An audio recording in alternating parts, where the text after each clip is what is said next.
Bom, dando sequência aqui nos procedimentos experimentais, nós vamos montar agora um outro circuito, onde a gente inclui um sinal de entrada CA, que vai ser amplificado por esse meu circuito amplificador. Além do meu sinal de entrada, cujo parâmetro ele é definido como 1 milivolt de pico e frequência de 1 kHz, nós vamos inserir dois capacitores, seria esse capacitor CB, que é um capacitor de acoplamento, e esse capacitor CE, que é um capacitor de desvio, ambos com capacitância de 100 microfarads e uma resistência de carga de valor igual a RC, ou seja, 4,7 kΩ. Tá? Com a inserção desses elementos, agora a gente tem que fazer a análise CA. Nós já fizemos a análise CC, porque o circuito de polarização CC ele não modificou, agora a gente tem que fazer apenas a análise CA desse circuito. Para isso, nós temos que transformar esse circuito difícil de fazer a análise CA em um circuito equivalente, que no caso seria o nosso modelo RE. Então, nós fazemos o nosso modelo RE conforme representado por essa figura 9 aqui. Então, nós colocamos aqui a tensão de entrada, R1 paralelo com R2, paralelo com beta RE, onde RE é um valor definido e calculado pelo modelo RE. E aqui nós temos uma fonte dependente de corrente, no caso a corrente que passa aqui nesse ponto de base aqui do meu transistor, é igual a beta IB. Na saída nós ainda temos a resistência RC, que é a resistência do coletor, em paralelo com a resistência de carga. Para fazer a análise e extrair, por exemplo, informações de ganho de tensão desse circuito, nós temos que calcular primeiramente o valor desse RE aqui. Ele é calculado a partir da seguinte fórmula: 26 mV dividido por IE, onde IE é a corrente calculada lá da análise CC. IE lá da análise CC foi calculada em 0,84 mA. Então, 26 por 0,84 dá uma resistência RE de 30,95. Então, com este valor, nós temos todos os valores desse circuito aqui. Nós temos todas as resistências, temos a tensão de entrada, então nós conseguimos calcular, por exemplo, qual que seria a impedância de entrada vista por esse circuito, vista pela fonte a ser amplificada desse circuito. Olhando nessa perspectiva,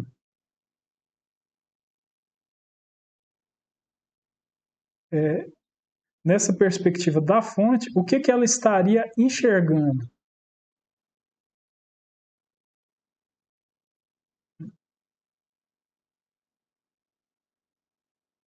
Vendo desse ângulo aqui, teríamos aqui uma parte do circuito aberta, vamos dizer assim, entre o circuito de entrada e o de saída, e então o visto pela fonte aqui de entrada seria essas três resistências aqui, no caso em paralelo.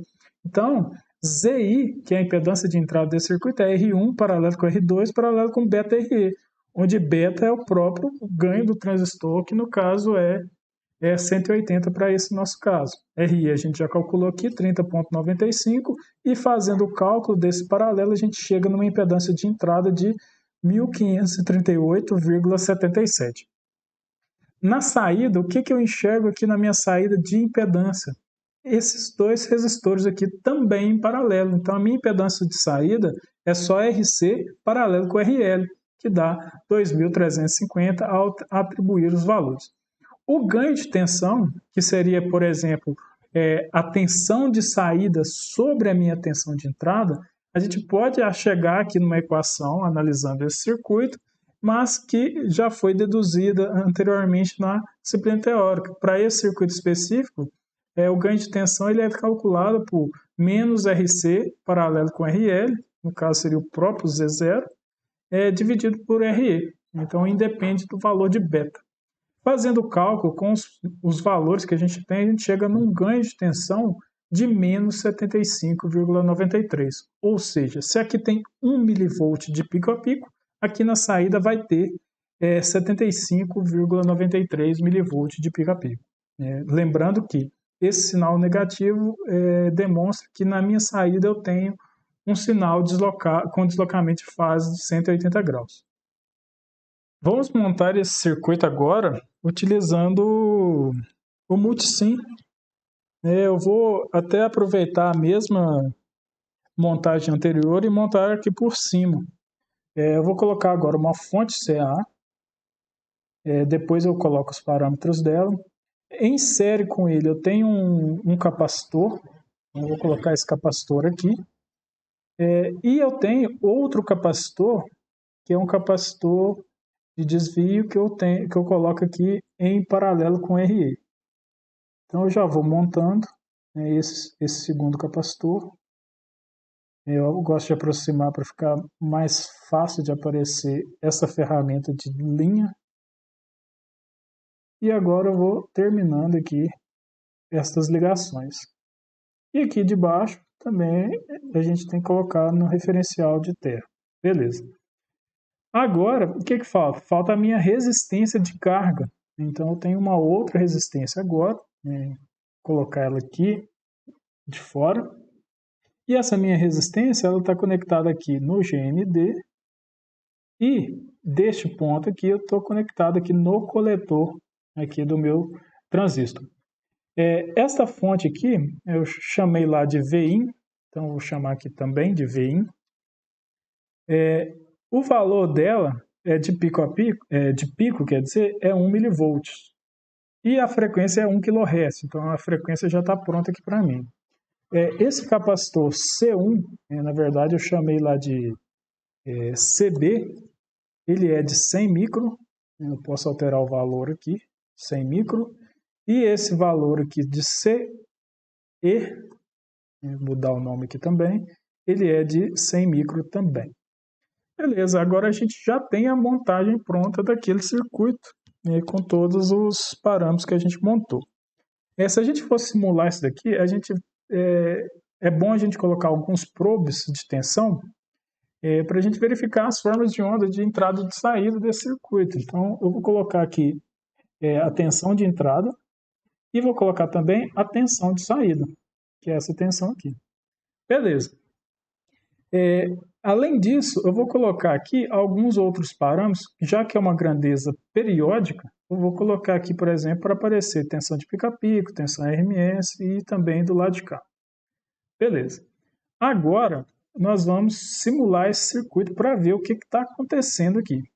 Bom, fazendo a simulação e mostrando também os gráficos obtidos, a gente tem esse circuito aqui.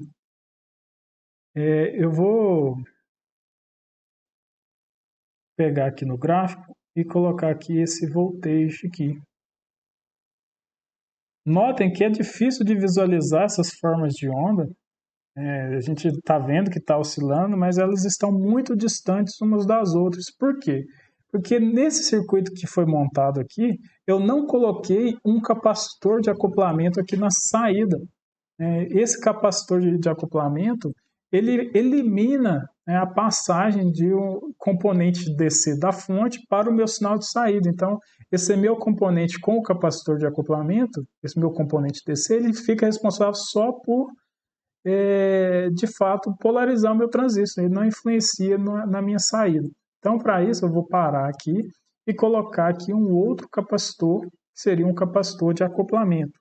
É o que está sendo pedido, inclusive, aqui no item I, incluir um outro capacitor, só que agora é esse capacitor de acoplamento. Então, eu vou colocar aqui esse outro capacitor, vou colocar ele entre esses pontos aqui, e vou simular novamente para ver o que acontece. Vou colocar esse probe aqui. Beleza. Simulando novamente, a gente pode perceber que agora as formas de onda, vou colocar aqui esse AC voltage, elas agora elas estão sobrepostas, ou seja, elas estão todas na mesma escala do eixo vertical. Nenhuma das duas tem nenhum componente DC aqui. Então isso quer dizer que o meu capacitor de desvio, ele de fato fez de acoplamento, quer dizer, ele eliminou esse componente DC. Eu dei uma pausada aqui no vídeo, porque eu verifiquei que os ganhos aqui não estavam condizentes com o que a gente calculou. Mas também eu tinha esquecido, aqui no meu circuito, de modificar o parâmetro RL. O RL eu coloquei aqui um resistor e não tinha modificado o seu valor, então os ganhos aqui não estavam representando o que o meu circuito de fato foi projetado para fazer. Então eu modifiquei aqui o RL para 4,7 kΩ, tá? E coloquei para simular novamente e eu tenho aqui as formas de ondas bem parecidas. O que vai mudar é a intensidade e a amplitude do meu sinal de saída, para que de fato aconteça o ganho projetado desse circuito. Se a gente for lá no nosso cálculo, o nosso ganho de tensão ele é menos 75,93. O que a gente pode confirmar lá da minha simulação? Que o menos ele é verdadeiro, porque aqui o meu sinal de entrada, que é a onda verde, ela está defasada 180 graus da minha onda de saída, que é a onda azul. Por exemplo, enquanto a onda verde está no semiciclo positivo, a minha onda azul está no semiciclo negativo. Isso configura, de fato, esse defasamento angular de 180 graus. Agora, e o ganho? Como que eu faço o ganho? Bom, o ganho de tensão ele é medido a partir da tensão de pico a pico de saída dividido pela tensão de pico a pico de entrada. Então, se a gente for aproximar aqui nos valores medidos aqui no esquemático, a gente tem que o valor de pico a pico de saída é 144,86 mV. E o valor de pico a pico de entrada é 1,997, ou seja, 2 mV. Então, como que a gente calcula o ganho desse amplificador? Quanto que o meu sinal de saída foi amplificado? Tensão de pico a pico de saída dividido por tensão de pico a pico de entrada. Então vai ser 144,86 dividido por 2. Ambos estão na escala de Mille, deu aí um ganho de 72,43, bem próximo do teórico que a gente calculou aqui. Deu 75,93 e o simulado deu 72,43. Outras grandezas que pedem para ser medidas lá no nosso roteiro, no caso na simulação, é a impedância de entrada e a impedância de saída. Como que a gente faz isso aqui no Multisim? Bom, eu vou parar aqui a simulação e voltar aqui só para o esquemático para a gente fazer essa montagem, essa simulação, quer dizer. Bom, se a gente quer achar a impedância de algum ponto específico do circuito, a gente tem que medir a tensão e a corrente daquele ponto. Então, por exemplo, aqui eu já tenho a tensão na entrada. Se eu colocar um outro probe aqui, um probe de corrente, ele vai medir a corrente nesse ponto. Então, eu vou colocar aqui também, eu vou colocar eles um pouco mais separados, e vou colocar aqui periódico. Vamos fazer a simulação disso. Ficou sobreposto um com o outro, eu vou modificar. Eu vou, em vez de colocar um de tensão e um de corrente, eu vou colocar um que é os dois, que é tensão e corrente ao mesmo tempo. E colocar periódico. E vou fazer a simulação. Então, aqui simulando, neste ponto específico de entrada, nós temos que a tensão RMS nesse ponto é 707,11 micro e a corrente, eu vou colocar aqui, está oscilando um pouco, mas a corrente RMS é 454,06 nano. Então, se a gente fazer a divisão de 707,11 micro por 454,06 nano, a gente vai achar uma resistência, uma impedância de entrada de 1.557 ohms. Sendo que a gente calculou 1.538 e o simulado deu 1.557, então muito próximo também. Para fazer a medição na simulação aqui da minha impedância de saída, a gente tem que fazer um procedimento parecido. Só que a corrente que a gente vai medir neste ponto aqui, ó, que é o ponto de corrente de saída no coletor aqui do meu transistor. Eu vou colocar aqui periódico, para mostrar mais grandezas. e a minha tensão está aqui na minha saída. Tá? Se eu for pegar os valores RMS, isso daqui não vai dar certo, porque do ponto de saída que eu estou pegando aqui, ele já retirou a componente CC aqui do meu circuito. Então ele não vai conseguir calcular direitinho o meu valor de impedância de saída. Então eu tenho que fazer um ajuste, que seria, por exemplo, pegar os valores de pico a pico e não os valores RMS. Então eu vou fazer aqui a simulação para a gente medir isso daqui. Ó, o valor pico a pico de saída é o mesmo, 144,86 mil. E a corrente de pico a pico lá no meu coletor do meu transistor é 61,64 micro.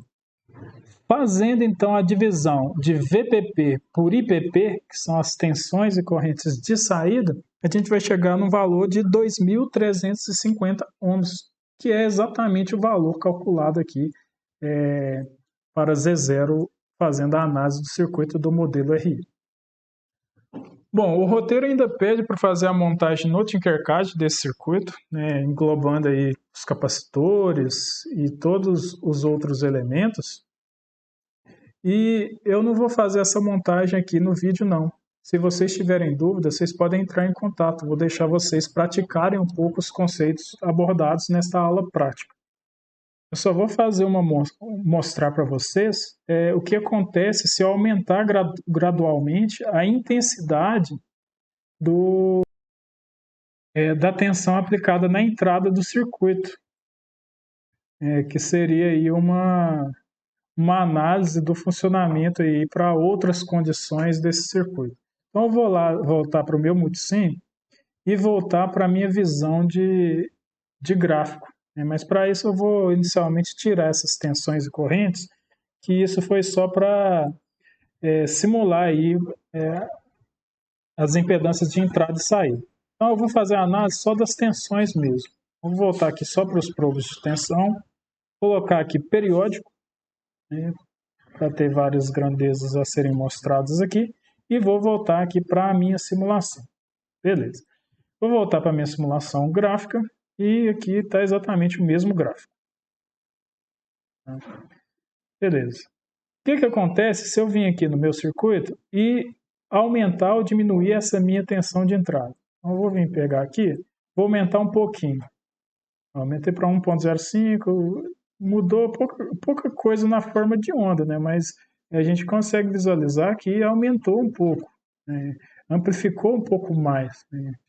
Na verdade, não é que amplificou um pouco mais, é que o sinal de entrada aumentou e eu tenho aqui um ganho específico desse meu circuito amplificador, obviamente o meu sinal de saída acompanha, né, esse ganho. Então eu posso ir aumentando aqui para 2, para 3, para 5, e a gente vai obtendo comportamentos parecidos, né, para os dois circuitos, só que eu aumentei as duas amplitudes. Só que vai chegar num tempo, por exemplo, vou colocar aqui 50 milivolts, que vai acontecer esse fenômeno aqui.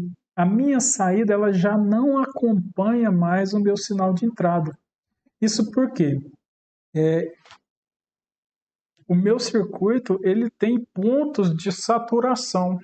E se a gente for observar este gráfico aqui, por exemplo, de IC por VCE, a gente sabe que este ponto quiescente ele é específico para análise CC, mas quando a gente coloca um sinal CA, eu aplico um sinal. Deixa eu só voltar aqui para aquela imagem.